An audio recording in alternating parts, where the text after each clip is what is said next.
Next, we have Mr. George Sinclair.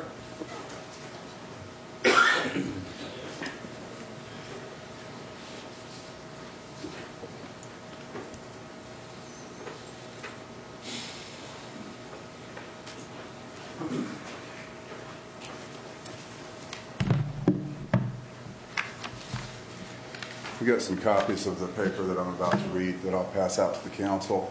But, well, my name is George Sinclair. I live at 1101 and a half South Grand Avenue East. To the mayor and city council, thank you for the opportunity to be here this evening to tell our side of the story. I am here to oppose the halfway house located between my skate park and the Black Sheep all-age music venue. It's my opinion that you could not find a more conflicted set of circumstances anywhere in town, but I don't want to spend this precious time beating a dead horse. If you've watched the WICS raw footage of Mr. Jones and I having the same argument that we've had on dozens of past occasions, then you'll have all the information you need to make up your mind about that. But instead, I would like to pose the question, is there a place in the city where a halfway house or a transition home can exist? It's self-evident that no neighborhood or ward is going to welcome this business with open arms. As a matter of fact, I was in a very similar situation when I opened Skank Skates 26 years ago in what was then the worst part of town. Nobody had ever heard of a skate park before, and I was challenged repeatedly to defend my business and my customers from people I did not know who felt that a skate park named Skanks should not exist in this capital city. My skaters and I fought the good fight and finally persevered. I don't know how this problem will be resolved, but I've been thinking about it for years, and the only solution that I can offer is a property swap between Mr. Jones and myself. I offer a big 3-story house that I own that is zoned for a halfway house. It has a new roof, rebuilt box gutters, and a chimney that I tuck pointed myself, flashed and counter-flashed, and it even has its own parking lot. I asked Calvin to bury the hatchet on the Saturday before last in front of at least 3 witnesses. He said he did not want to be disrespected on his property, and I said that I would respect him and his property.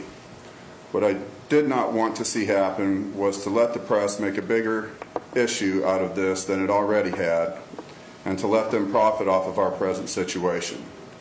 He agreed and said that he would call me in a few days after he had had time to think about things, but he never called. So I'm willing to move forward with any recommendations that the council has to offer, because anything is better than the situation that currently exists. I'm greatly relieved that so many people have showed up to support this effort and that I do not have to fight this fight all alone anymore. And yesterday, I sat in the same room and listened to Mayor Houston announce his intentions to run for another term as mayor. His dedication to fixing the budget and improving our quality of life was proven during his first term. I'm going to support him because he stuck his neck out for us over this situation, and he would not have done that unless he believed it was important. He listened to us, and he had the guts to stand up for us and let our side of the story be told. It has been a very trying 2 weeks since we were given this chance to speak up for ourselves as a neighborhood. I've lived around the corner and across the street from good people that I would never have met if it had not been for all of us coming together to stop this rezoning, which would allow this halfway house to exist where we conduct our business and raise our families. So in closing, I would like to thank all of the folks that signed our petitions and all the people who showed up this evening to support us. I also want to thank the businesses who signed our petition. To name a few, they are Clay's Popeye Barbecue, Walsh Stained Glass Studio, Madison Furniture, Bourbon Street Rhythm and Ribs, Evans Masons, and personally from our corner of the block, there are Dumb Records, Black Sheep's All-Age Music Venue, Southtown Recording Studios, Empire Skateboard Shop, Liberty Tax, and Skank Skates International, the oldest privately owned skate park in the world. We have 447 signatures from people inside of the neighborhood, also people who visit our neighborhood from outside locations that are coming in to frequent places like Clay's Barbecue, Lester Mason's folks, and the people who attend the Black Sheep Cafe. We've had other neighbors in the neighborhood look into such things as, the petitions that Mr. Jones filed, and on there were 17 different signatures where there was either a vacant lot or the address just simply didn't exist. So I would ask you to not allow the halfway house to exist, to find a different spot, and I can offer you what I can, but that's all I can do. Mr. Mayor? Thank you. A question. As I understand it, you began investing in that block 26 years ago, and I believe you own at least 4 buildings and some vacant lots, and that the halfway house is right smack in the middle of the investments that you've made, and that all your property uses are legal and zoned appropriately, and this particular property of Mr. Jones is not zoned in accordance with our city code. Is that a summary? Well, no, they only have about half the square footage that's required for what he's wanting to do, and he's referring to the building that they're doing down there, but does he have a building permit? Probably not. He turned a used clothing store into a restaurant without permit 1, and that was South 11th Street Coffee Club, where he served spaghetti, macaroni, cheese, different things. I just wonder why there's such a double standard here. We've worked hard down there. My kids that are showing up here to support me today, they've followed in like fashion after my hard work. They've rolled up their sleeves. We've taken a part of town that nobody really wanted, and we've created a safe haven for artists, for musicians, for people of all walks of life. I do not dislike Calvin Jones or his tenants. I just don't think it's the right place for them to be.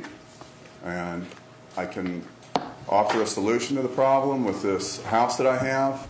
If it is appraised at a higher dollar value than what Calvin's property is, he can have that equity. If his property is owned or is valued at valued more than my property, I'll pay him the difference. But I just don't think there's any productivity in us butting heads year after year after year. We're both in our 50s. The city of Springfield deserves better. I think as adults we can solve this problem, but I don't want to continue with this argument. I've asked him to bury the hatchet Saturday before last. I asked him after he took me to court trying to use my parking lot and was told that he can't use my parking lot. He can't make me take the fence down that goes to the alley. So after that, I asked my neighbor Folke, who ran Folke's Pub at the time, to approach Calvin and ask him to bury the hatchet so we could move on. And Folke did that for me. But again, there was no resolution to this, these feelings that he has towards me. So I would ask the mayor and the board or the city council to try to help us to come to a resolution that makes sense for everybody. So I'd like to pass these out to both sides. Oops.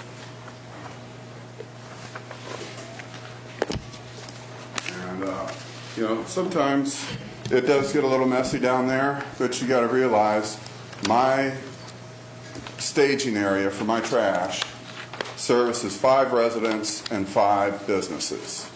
We do all of that with a 2-yard dumpster because we do so much recycling that you can have 10 houses only using 1 4-yard dumpster. 5 minutes is up, Mayor. May I ask you a question? Sure. Mr. Sinclair, where is this property that you want? What's the location of this property that you offer to trade with Mr. Jones? It's located at 111 South Grand Avenue West.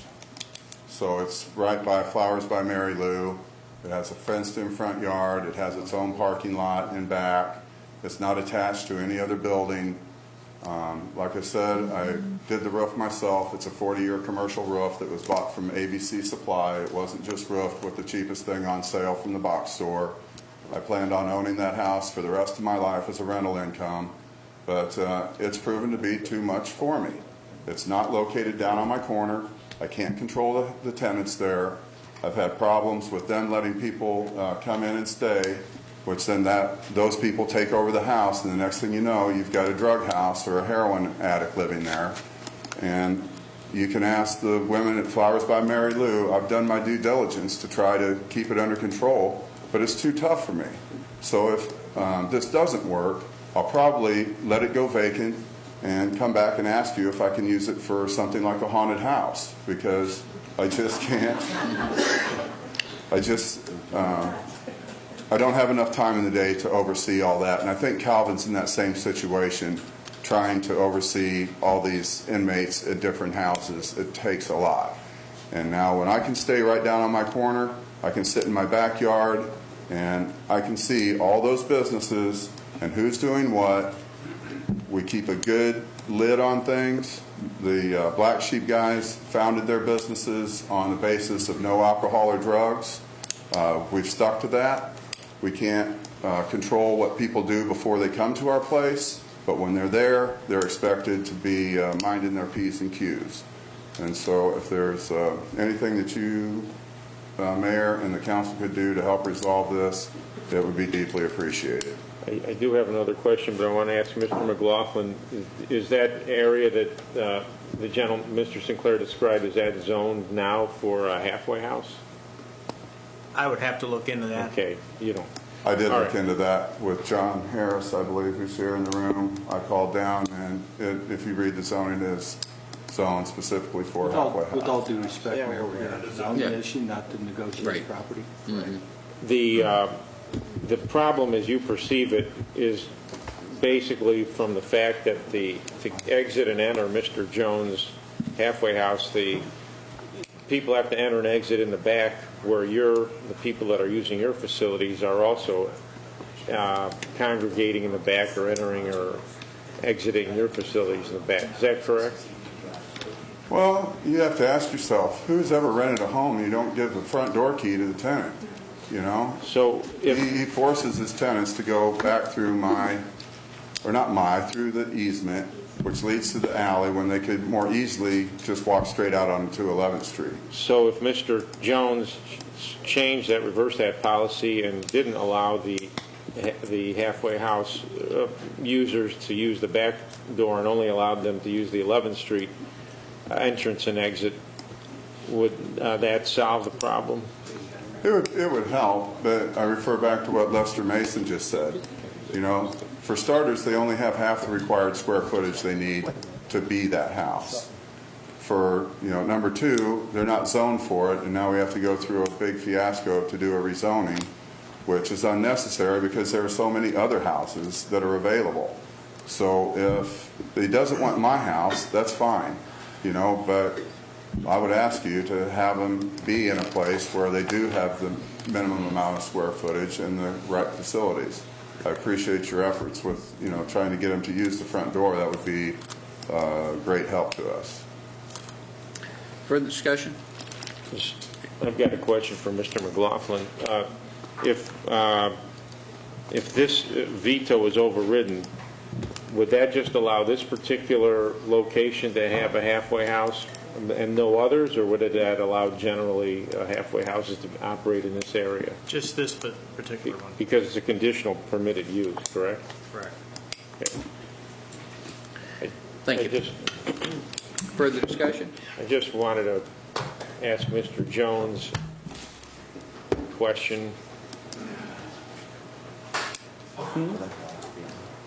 Yes.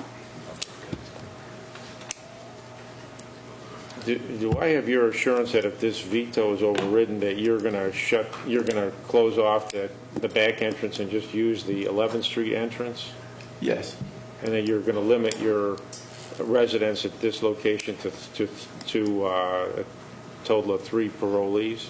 Definitely. And Bruce Clark said nobody's watching over these people. You do have a supervisor, or a a supervisor? Bruce hasn't ever walked across the street. He's never been on the sidewalk across the street. How does he know what's going on my property? No, I'm asking you. Yes. You have somebody. Yes. I thought you had a supervisor. I have a supervisor that's there 24/7. Well, not 24/7. Not 24/7. He works, right? but yeah, he lives there. Okay. All right, thanks.